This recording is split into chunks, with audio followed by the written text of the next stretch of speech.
Year is 1950. That's right, 1950.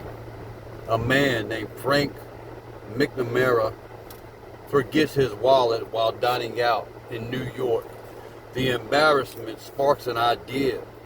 What if you could have a single card to pay for everything? The Diners Club card was born, and it changed the way we buy things forever. This wasn't just about convenience, it was a revolution in credit.